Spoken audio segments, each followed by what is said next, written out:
All right, welcome back. Today, we're diving deep into ancient Assam to uncover the story of a really unique dynasty, one that ruled for nearly 150 years, the Palas of Kamarupa. And what's so fascinating about them is how their story begins, with a question that kind of challenges everything we think we know about royalty. So let me ask you, when you think of a king, how do they get the crown? I mean, you're probably thinking inheritance, right? A prince becomes king after his father dies. Or maybe through conquest. Some powerful warrior just seizes the throne. But what if it was an election?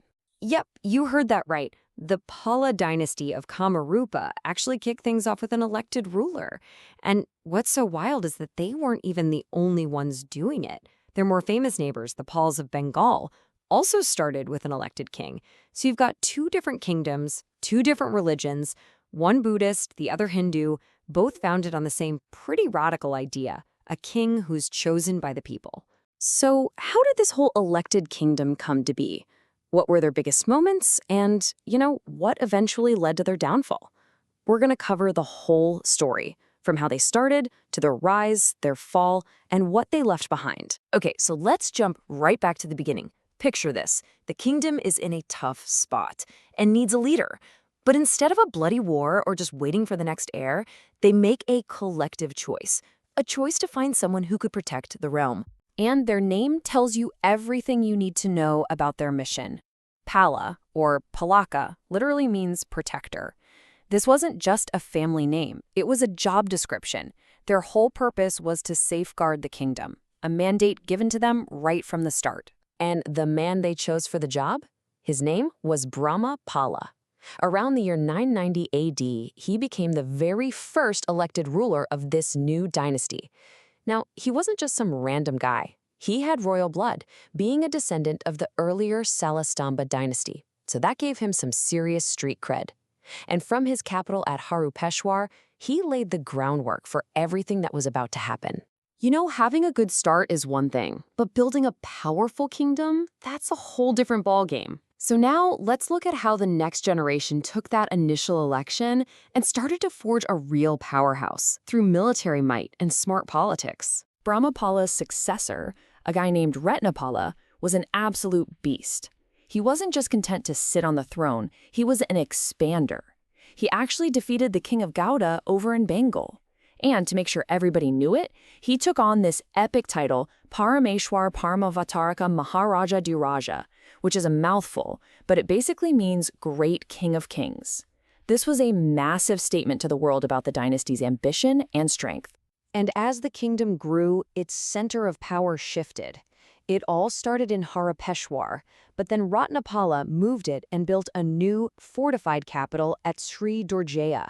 And later, it would move one last time to Kamrupanagar. Each of these moves really tells a story about a new phase of the dynasty's growth. You know how every great dynasty has that one golden age? That moment where everything just clicks and their power is at its absolute peak? Well, for the Palas of Kamarupa, that golden age came during the reign of one particular king, Dharmapala. And we don't have to guess about how important he was. The historical records are crystal clear. They literally call him the most powerful of all the Pala kings. But okay, what does that actually mean? What made his rule so special? Well, Dharmapala basically came in after a bit of a slump and completely turned things around. He restored the kingdom's strength and its reputation.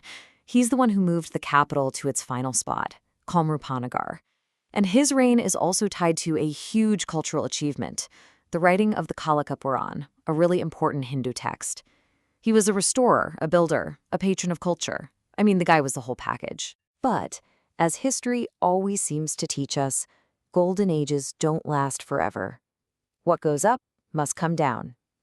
For the Palas, the height of their power would pretty quickly be followed by a slow and what turned out to be an inevitable decline. You can really see the decline when you just compare the kings. I mean, in the early days, you had rulers like Ratnapala going out and defeating foreign kings. But flash forward to the time of Harshapala, and the tables have completely turned. Now the kingdom is the one losing territory and getting attacked by outsiders. The momentum had totally shifted. The end, when it came, was decisive. The final Pala king of Kamarupa, a ruler named Jayapala, was defeated in battle. And in a pretty wild twist of irony, the person who conquered him was a general sent by, you guessed it, the Pala king of Bengal. The very same dynasty they shared those incredible origins with.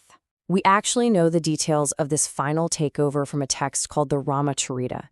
It tells us that King Brahmapala of Bengal just absorbed the kingdom into his own empire. And he appointed a guy named Tingya to govern the region for him.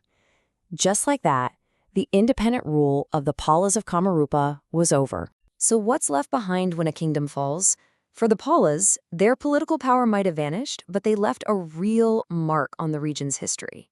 It's a legacy we can still piece together today, thanks to the inscriptions and records they left behind for us to find. Almost everything we know about these rulers comes directly from the copper plate inscriptions they created. These artifacts are the actual physical proof that connects each king to their story, from Ratnapala building up his capital to Dharmapala's golden age. Honestly, they're the reason we even know this history at all. And when you lay it all out on a timeline, you can really see the entire arc of their story. It all starts with that hopeful election of Brahmapala in 990, and it ends with the final defeat of Jayapala in 1138. The dynasty of the Protectors ruled for almost 150 years, and they left a permanent mark on ancient Assam.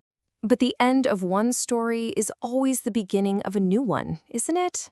After the Palas fell, those governors who were put in charge, like Tingji and his successor, Vaidya, well, they eventually started to assert their own independence. And just like that, a new cycle of local rule began. Which leaves us with one last thing to think about. The story of the Palas really shows us that power is never permanent. It's this constant cycle of rising and falling, of creation and destruction. It kind of makes you wonder, right? What new powers are rising today from the ashes of the old ones?